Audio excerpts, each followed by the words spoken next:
Və beləliklə biz video kursumuzun ikinci modulundayıq. Və bu modul nəyə aiddir? Videonun əsas hissəsinə. Yaxşı, biz bildik ki, videonun əvvəli önəmlidir.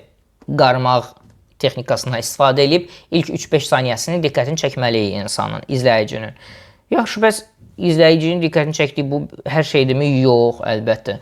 O davam eləməlidir, izləməlidir və izlədikdə bizə reaksiya verməlidir. Yəni, ya bu videonu paylaşmalıdır, ya like eləməlidir, komment yazmalıdır, yəni şərh yazmalıdır, bəyənməlidir. Çünki bunlar olmasa, bu video yenə də çox adamdan qarşısına çıxmayacaq orqanik olaraq. Çünki bizim niyyətimiz, yəni də deyirəm, çox baxış qazanmaqdır həm də ki, potensial müştərilərimizin sayı artsın. Çox baxışın gəlməsi üçün nə lazımdır? İkinci növbədə insanların videolarımıza reaksiya verməsi lazımdır. Hər hansısa bir reaksiya, dediyim kimi paylaşmaq, komment yazmaq, like eləmək. Bəs necə edək ki, bunu eləsinlər insanlar? Çünki dediyim kimi, algoritm baxır, baxdı ilk 3 saniyəsində, sonra neynədir, onu da izləyir. Nə qədər çox adam reaksiya versə, biri o qədər növbəti adama göstərəcək. Yəni, 10 nəfərdən 5-i like elədirsə, növbəti 50 nəfərə göstərir. O növbəti 50 nəfərdən də yenə də 25-i like elədirsə, komment yazırsa, növbəti 500 nəfərə göstərir. Və belə-belə gedə-gedə artır. Ona görə də biz artırmaq istəyirik bu baxışlarımızı, ona görə də geri dönüş almalıyıq, reaksiya almalıyıq izləyicidən. Reaksiya necə? İndi keçirik ona. Videonun davamı necə olmalıdır ki, izləyici izləməyə davam etsin və reaksiya versin? Birinci üsul olmalıdır aydın struktur. Yəni, 3 səbəb, 3 fikir, 3 addım, görürsünüz, aydındır. Aydındır, mən nə edəcəm, yəni məni nə gözləyir. İzləyici onun nə gözlədiyini bilməlidir ki, videonu davam eləsin baxmağa. Diqqət çəkdin ilk 3-5 saniyədə möhtəşəm və nə göstərəcəksən mənə? Onu mənə ipucu ver. Məsələn, mən öz nümunəmdə deyim, Amerikadan olan müştərilərimdən aldığım 3 təsirli mesaj. Bunu izləyən insan bilir ki, artıq onu nə gözləyir. Nə gözləyir və o oturur, izləyir axıracan. Əgər ona maraqlıdırsa bu mövzu, izləyəcək. Ümumiyyətlə, belə təsirli sözü özü görürsünüz, emosional bağ yaradır. Emosional bağ yarandısa, onsuz da insanlar izləməyə davam edəcəklər bunu. Bu da sizə bir ipucu. İkinci üsul hansı üsuldur video diqqəti qoruyub saxlamaq üçün? Vizual dəyişikliklər. Yəni, kameranın bucağı dəyişməlidir, yaxın plan, uzaq plan olmalıdır. Yəni, bir sözlə, videonun gedişatı monoton olmamalıdır. Yəni, eyni uzaqdan rakurslar və s. ola bilməz. Yəni, siz baxsaz mənim videolarımda az qala ilk 5 saniyədə 5 dənə kadr dəyişir. Və burada bir şeyə diqqət eləmək lazımdır. Bir, kameranın bucağı, yəni buna rakurs deyirlər. Sağ, sol və s. bu rakursdur, bucaqdır. Bir də var plan. Plan nə deməkdir? Neysə detallı göstərmək, orta göstərmək, ümumi göstərmək. Bax, bu da plan dəyişikliyidir. Biri var rakurs dəyişikliyi, biri var plan dəyişikliyi. Bunun hər birindən mütəmadi olaraq dəyişikliklər lazımdır ki, izləyicinin gözü yorulmasın və videonu izləməyə davam etsin. 3.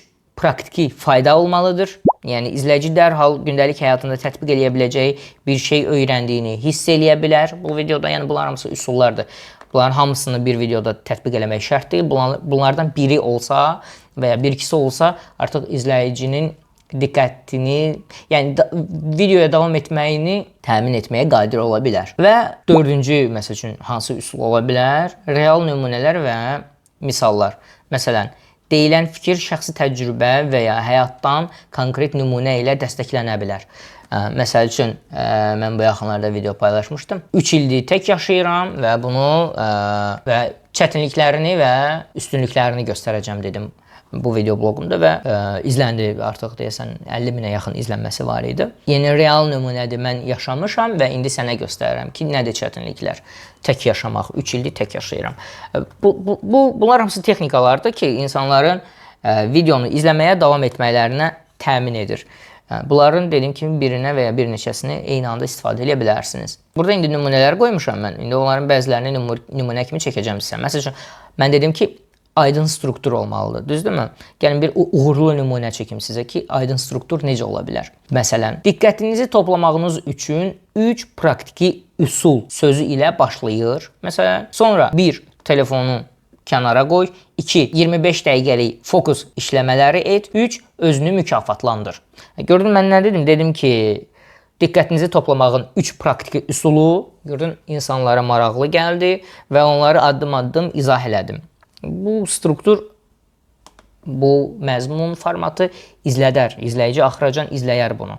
Uğursuz necə olardı? Uğursuz ola bilərdi ki, yəni sanki mən deyirəm, yəni də bu mövzu diqqəti toplamaq haqqındadır tutağım ki və deyirəm ki, mövzudan mövzuya keçirəm də, tutam ki, deyirəm ki, əvvəl telefondan danışıram, sonra biraz kitab oxumağa keçirəm, sonra motivasiyadan bəhs eləyirəm və s. Bu belə bir video ola bilməz. Bir aydın struktur olmalıdır. Ya da vizual dəyişikliklər barədə uğurlu və uğursuz nümunə. Uğurlu nümunə odur ki, hər fikir deyiləndə kamera bucağı dəyişir, vacib sözlər ekranda yazı kimi çıxır ekrana, yaxın planda ifadə olunur vacib şeylər ya da təsirli məqamlar və ya əsas predmeye tutam ki, əl işlərimdən danışıramsa mən, məsəl üçün o elə video var idi ki, mən dedim ki, 3 ildir tək yaşamağım haqqında video bloq və o video bloqda mən deyirəm ki, gördüyünüz bu gözəlçələri də bu evdə hazırlayıram. Yəni tək yaşadığım evdə. Və bunu deyəndə, bu gördüyünüz bu gözəlçələri də deyəndə əl işlərimi detallı göstərirdim. Gözəlliklər deyib belə ümumi otağı göstərə bilmərəm mən. Onda maraqlı olmayacaq. Yəni uyğun gəlmir, maraqlı deyil video. Praktiki faydadan əgər bəhs ediriksə, məsələn, uğurlu nümunə belə ola bilər. İndi mən sənə 3 addım göstərəcəyəm. Sənin sabahdan iş vaxtını 1 saat azaldacaq. Praktiki fayda. Dedin ki, mən sənə nümunə göstərəcəm sabahdan etibarən iş vaxtına daha doğrusu. Adam deyir ki, nə yaxşı. Beləliklə biz 3-cü modulumuzun xülasəsini vermək olsaq, biz qeyd edirik ki, videonun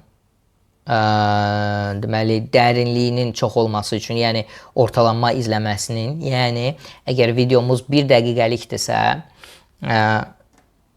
bunun 1 dəqiqəyə baxan 100 adam nə qədəri onun sonuna qədər ya da nə qədəri daha çox baxırsa, bu videonun ortalama baxışını və ya başqa dillə desək, ortalama videonun izlənmə dərinliyini müəyyənləşdirir və bu da sosial şəbəkənin alqoritminin bizim videonu dəyərləndirməsi üçün çox vacib meyarlardan və dəyərləndirmə üsullarından biridir ki, bu videonun izlənmə dərinliyi nə qədərdir? Yəni 100 adamın neçəsi neçə saniyəyə qədər baxdı. Bunu artırmaq üçün, yəni dərinliyi artırmaq üçün biz istifadə eləməliyik müxtəlif texnikalar və o texnikaları mən qeyd elədim. Texnikalarımız bizdə deməli aydın struktur, vizual dəyişikliklər, praktiki fayda və real nümunələrdir.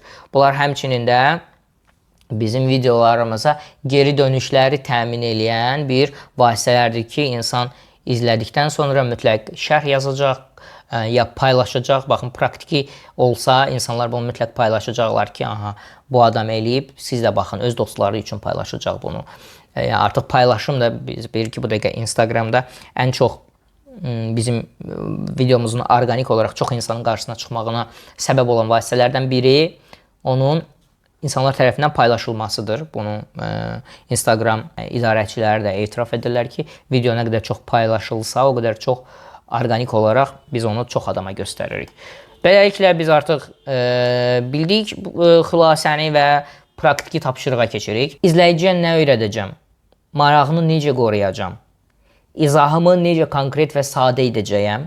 Hansı vizual əlavələr edəcəm ki, izləyici videonu izləməyə davam etsin? Bu ev tapşırığıdır. Bu bəndləri özünüz üçün yazın.